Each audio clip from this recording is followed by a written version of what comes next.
Hello everyone, good morning. সকলোকে স্বাগতম জনাইছোঁ আন এটা মোৰ ভিডিঅ'ৰ মাজলৈ। গৰমটো কেনেকুৱা লাগিছে বাৰু আপোনালোকৰ? গৰমটোনো কেনেকুৱা লাগিব ন? কৰি দিনবোৰ চাবলৈ পাৰ হৈছে আৰু চাগে। আৰু এই যে গৰমবোৰ ইমান পৰিছে, আমি বাৰু ঘৰৰ ভিতৰত ফেন চলাই কৰি পানী খাই চৰবত খাইছোঁ,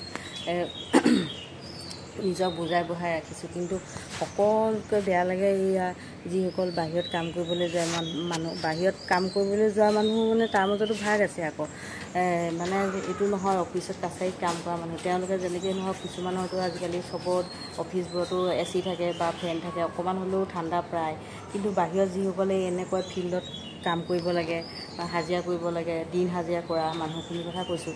আৰু তাহাঁতি যদি এদিন বহি দিয়ে, হাজিৰাটো নাপালে পেট মানে ঘৰলৈ মানে খানা নাযায়, সেনেকুৱা নিচিনা পৰিয়াল বহুত আছে ন আমাৰ। সেইকাৰণে মানে সেইবোৰ মানুহৰ কাৰণে বেছি দুখ লাগে, মানে বেয়া লাগে। যেনেকৈ তেওঁলোকৰ কাৰণে এতিয়া গৰম, আকৌ বৰষুণ বেছি, বৰষুণ হ'লে বৰষুণত কাম কৰিব নোৱাৰে। এতিয়া এয়া গৰম, ইমান ৰ'দ দিছে, সেইটো কাৰণে উপায় নাই আৰু, কিন্তু চলি যাব লাগিব এনেকৈ। তথাপি আৰু বেয়া লাগে আৰু, কেতিয়া উপায় নাই আৰু। ডুগুৱে আমাৰ চিন্তা কৰি আছে কি হৈছে মানে। আৰু ই যে একদম গৰমত মানে মুখৰ পৰা তাৰ যে মানে পানী লেলাৱতি নিচিনা কিবা কিবি মানে অভাৰ গৰম হৈ গৈছে। গৰম হৈ যোৱাৰ কাৰণে সি একদম বেহুচ যাবলৈ বাকী আৰু। তাৰমানে তাক যাতে অকণমান তাকো আমি চেষ্টা কৰিছোঁ যেন সি অকণমান কমফৰ্টেবল হ'ব পাৰে আৰু। বাকী তেতিয়াহ'লে হৈ গ'ল, মোৰ গা পা ধোৱা মেলা হৈ গ'ল। আৰু গৰম দিনতনো কি আৰু গা পা নোধোৱাৰ কথা আছে আৰু, ধোৱাৰ পাছতে লগে এয়া চেচেই। আৰু যেনেকৈ নহওক দিনটোৰ কাৰণে অকণমান এয়া ক্ৰীম সানি মেলি লৈ অলপ কৰি ল'লোঁ। এতিয়া তললৈ যাওঁ, কি ক'ত কৰোঁ নকৰোঁ দেখাই থাকিম আৰু। গৰমতনো কি আৰু, পাকঘৰটোততো সোমাবই লাগিব। যিমান গৰম হ'লেও খোৱা বোৱা বনাবই লাগিব। লাগিলে আমি পানী দিয়া ভাতেই যি নাখাওঁ, তাৰ লগত কিবা কিবিটো বনাব লাগিব। আৰু পানী দিয়া ভাতটোতো হেল্ডি হয়, চবেই জানেই। আৰু ঘৰৰ গোটেইকেইটা মেম্বাৰে যদি ভাল পালেহেঁতেন, খালেহেঁতেন, তেতিয়া ভালেই কথা। এতিয়া আমি দুজনীয়ে খাওঁ, আকৌ আমাৰ দুজনীৰ কাৰণে সেইটো চিম্পুল নাই, টেনশ্যন নাই বুলি ভাবিলেও নহ'ব, বাকীখিনিৰ কাৰণে বনাব লাগিব। তেতিয়াহ'লে ব'ল আৰু গৈ থাকোঁ আৰু তললৈ। আৰু এনেকৈ আৰম্ভ কৰিছোঁ আৰু দিনটো। এইকেইদিন কেইবাদিনো হ'ল ব্লগ দিয়া নাই। আৰু ব্লগ দিয়া নাই মানে কিনো দেখাম, ইমান গৰম। আৰু আমি ঘৰতে থকা মানে যিহেতু ঘৰতে থকা মানুহ, ইফালে যোৱা হোৱা নাই বৰ্তমান। আৰু গৰমত আৰু ক'তনো যাব আৰু, ইমান গৰমত মানে গধূলি সময়ত হ'লেও ওলাই যাবলৈ মন নাযায়। দিনত হ'লে এয়া ৰ'দ, গধূলি হ'লে একেবাৰে সেই ৰাস্তাবোৰ একদম গৰম ভাৱবোৰ ওলোৱা নিচিনাহে লাগে। সেইকাৰণে আৰু ওলাবই মন নাযায়।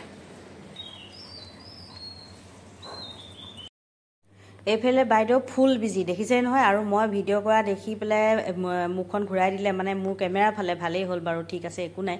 আৰু 3-4 দিন হ'ল স্কুল মানে একেলেঠাই বন্ধ, ফ্ৰাইডেৰ পৰা বন্ধ। ফ্ৰাইডে আজি হৈ গ'ল ছেটাৰডে, কাইলৈ হৈ গ'ল ছানডে, গতিকে বন্ধ স্কুল। আৰু একেবাৰে স্কুল বন্ধ হোৱাৰ লগে ঘৰটো মূৰৰ ওপৰত ঠাইছে নে, মূৰটো ঘৰৰ ওপৰত ঠাইছে নে, আমাৰ মূৰবোৰ ক'ত আছে নিজে গম নোপোৱাৰ নিচিনা হৈ গৈছোগৈ মানে। আৰু এই কাপ নহ'লে মানে যিমানে গৰম নহওক কিয় এই কাপ লাগিবই। আৰু অৱশ্যে সেইবুলি বহুত খাই নাথাকোঁ আমি, দিনটোৰ ভিতৰত একাপেই আমাৰ কাৰণে গাখীৰ চাহ, বাকী মন গ'লেও আমি লাল চাহে খাওঁ। তাৰপাছত আৰু এয়া নমু কৰি ল'লোঁ। তাৰপাছতে পাকঘৰত আহি গ'লোঁ, পাকঘৰত সোমাবই লাগিব। আৰু এইফালে কুকাৰটোত মই আলু বইল হ'বলৈ দিছোঁ, আৰু এইফালে সৰু কেৰাহী এখন পাতি দিছোঁ, তাতে মই এতিয়া ভাজি বনাম, দাংবডি ভাজি। আৰু এই দাংবডিখিনি ঘৰৰে হয়, সেইকাৰণে ভাবিছোঁ ফ্ৰিজত ভৰাই নথওঁ, লগে ফ্ৰেছকৈ এনেকৈ বনাই দিওঁ বুলি ভাবিলোঁ। আৰু এনেও আমি বজাৰৰ পৰা কিনি অনাৰ পাছতো ফ্ৰিজত থৈ খাওঁৱেই। আৰু ঘৰৰ পাচলিকেইটাও যদি ফ্ৰিজত ভৰাই থৈ খাওঁ শুকুৱাই কি হ'ব আৰু। সেই গতিকে লগে কাটি মেলি বনাবলৈ লৈছোঁ। আৰু এই ভাজিখন চিম্পুল ভাজি, সকলোৱে জনা ভাজি এখন। মই মাত্ৰ তাতে অকণমান আজি তিল দি পেলাই ভাজিছোঁ দেই। আৰু তিল মানে বগা তিলটো দিছোঁ, ভাল লাগে কেতিয়াবা মচককৈ উঠা যে একদম ভাজি লোৱা তিলকেইটা বনাই চাবচোন। একেবাৰে সৰু মানে একেবাৰে চিম্পুল আৰু দেই। এইখন ভাজি যে মই আচলতে ভুলেই হ'ল কোৱা, মোৰ নিচিনাকৈ বনাই খাব বুলি ক'বলৈ প্ৰয়োজনে নাই মোতকৈও ধুনীয়া ধুনীয়াকৈহে চাগে বহুতে বহুত ধৰণেৰে বনায় আৰু সকলোৱে আজিকালি এক্সপাৰ্ট হয় সকলোৱে বনাব জানেই মই যিহেতু এতিয়া ব্লগ এটা দিছোঁ ব্লগৰ মাজত মই কি কৰিছোঁ নকৰিছোঁ সেইটো দেখাব চেষ্টা কৰিছোঁ সেই গতিকে আৰু মানে মই বোলো এনেকৈ আজি ভাজিখন বনালোঁ তাকে কৈছোঁ আৰু আজি মই আজি মানে কি মই যোৱা 3-4 দিনৰ পৰা মন গৈ আছে যে নৰসিংহকেইডাল ইমান ধুনীয়াকৈ পাতখিনি পোখাইছে নৰসিংহ আৰু ভেদাইলতাৰে মাছৰ তৰকাৰী এখন বনাওঁ বুলি ভাবি আছিলোঁ গতিকে তাৰে যুজা কৰি আছোঁ নৰসিংহ ছিঙি আনিলোঁ তাৰপাছতে এয়া ভেদাইলতা অকণমান ছিঙিছোঁ পাত অলপ ভেদাইলতাও আমাৰ ইয়াত বহুত আছে সেই গতিকে ভালেই আৰু এইবোৰ বস্তু থাকিলেতো ভালেই কথা আৰু তাকে ছিঙি মেলি লৈছোঁ আৰু তাৰপাছত দেখাই যাম নহয় আপোনালোককতো দেখাই যাম মই ভিডিঅ'টো কেনেকৈ বনালোঁ কি কৰিলোঁ আৰু এই ৰেচিপিটো একেবাৰে মানে নজনা হয়তো কোনোবা নাইও চাগে সকলোৱে এক্সপাৰ্ট হয় গতিকে মই কিন্তু সেই নতুন ৰান্ধনীসকলৰ বাবেহে এই ৰেচিপিটো আগবঢ়ালোঁ দেই আজি যিসকল এক্সপাৰ্ট হয় তেওঁলোকে এইখিনিৰ পৰা ভিডিঅ'টো স্কিপ কৰি দিলেও মোৰ কোনো আপত্তি নাই অৱশ্যে মই অনুৰোধহে কৰিছোঁ যে আপোনালোকে এক্সপাৰ্টসকলে এনেই টাইম ৱেষ্ট কৰিব নালাগে আৰু ডাটাবোৰো খতম কৰিব নালাগে এই ভিডিঅ'টো এইখিনিৰ পৰা এইডোখৰ চাই পেলাই নতুনসকলে মনোযোগ দি চাব আৰু যদি কিবা জানিব বিচাৰে কমেণ্ট কৰিব মই কমেণ্টৰ জৰিয়তে ৰিপ্লাইবোৰ দিবলৈ চেষ্টা কৰিম আৰু ব্লগ এটা বনাইছোঁ ব্লগৰ মাজত দিছোঁ যদিও কাটি মেলি যি টি কৰি পেলাই নিদিওঁ একদম যোনটো হয় মানে ৰেচিপিটো ডিটেইলছত মই ভালকৈ দেখাম দেই আৰু এইফালেও মোক মই যে অকলে পাকঘৰটোত সোমাই মই গোটেই খাটি থাকোঁ সেইটো নহয় আমি দুইজনীয়ে মিলি জুলি কামবোৰ কৰি থাকোঁ আৰু তাই এইফালে কিবা কিবি চৰবত বনাইছে ফ্ৰুটছ কাটিছে আৰু মই যদি কওঁ অকণমান বোলে নহৰু পিঁয়াজ কাটি দিয়া ইটো কৰা সিটো কৰা সেইবোৰ কৰি দিয়া আৰু বাৰু ঠিক আছে হ'ব এতিয়া মই ৰেচিপি ফালে আহোঁ নহয় জানো আৰু এইখিনি মই ভেদাইলতা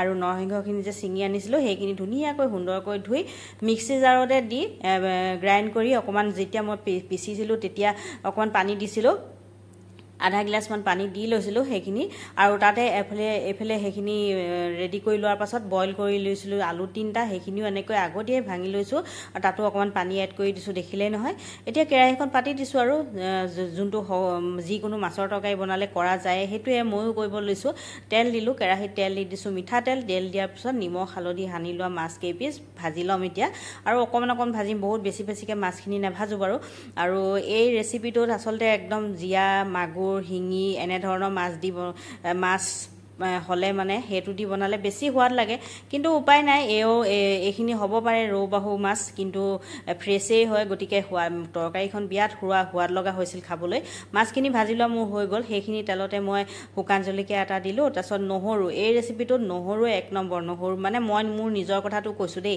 নহৰু বিৰাট ভাল লাগে এই ৰেচিপিটোত আৰু তাৰপাছতে এয়া নহৰু দিলোঁ নহৰুখিনি ৰঙচুৱা হোৱাৰ পিছত সেই যে আলুৰ মিশ্ৰণটো ৰেডি কৰি লৈছিলোঁ মিশ্ৰণটো দিলোঁ আৰু হালধি অকণমান দি ভাজি মাত্ৰ 2 মিনিটৰ কাৰণে ল' ফ্লেমত দি ঢাকনখন মই মাৰি দিলোঁ তাৰপিছতে সেই মই নৰসিংহ আৰু ভেদাইলতাৰ সেই পেষ্টটো দি দিলোঁ আৰু এয়া জোখমতে অকণমান পানী দি দিছোঁ আপোনালোকে কিমানজনৰ কাৰণে বনায় সেইটো অকণমান চাই ল'ব মই 4 জনৰ জোখাৰে বনাইছোঁ আৰু নিমখ মই এতিয়াহে এড কৰিলোঁ যে পানী দিয়াৰ পাছত আৰু এই তেতিয়া মানে আন্দাজটো পোৱা যায় আৰু এতিয়া মই মাছখিনি দি দিলোঁ মাছখিনি দি ঢাকনখন মাৰি দিম এতিয়া ল' মিডিয়াম ফ্লেমত 4 পৰা 5 মিনিটমান যদি থৈ দিয়াৰ পিছতে তৰকাৰী ৰেডি হৈ যাব আচলতে অকণমান ডাঠ হ'বলৈ দিলোঁ আৰু মাছৰ সোৱাদটো তেতিয়াহে আহিব সেই গতিকে আৰু এয়া মোৰ গৰম মানে আৰু ধুনীয়া টেষ্টি তৰকাৰী ৰেডি হৈ গ'ল চাটনি বনাই টক নাই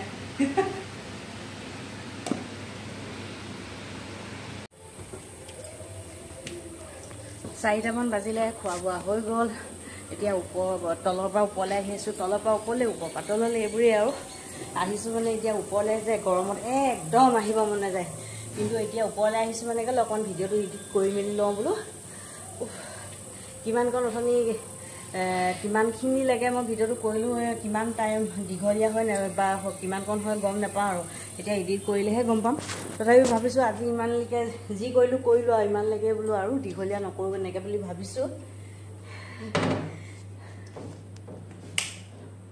সেইকাৰণে ভাবিছোঁ ভিডিঅ'টো এডিট কৰি লওঁ সেইবুলিহে ওপৰলৈ আহিলোঁ নহ'লে একদম গৰমত ওপৰলৈ আহিব মন নাযায় সাংঘাতিক গৰম ইয়াত তলখন এইখন কাঠ যে কাঠৰ কাৰণে যে একদম বিৰাট গৰম নোৱাৰি মানে ঠিক আছে বাৰু দেই ভিডিঅ'টো এডিট কৰি মেলি লওঁ তাৰপিছত আৰু আপোনালোকক পাৰিলে দেখাই যাম ফেপাই গৈছোগৈ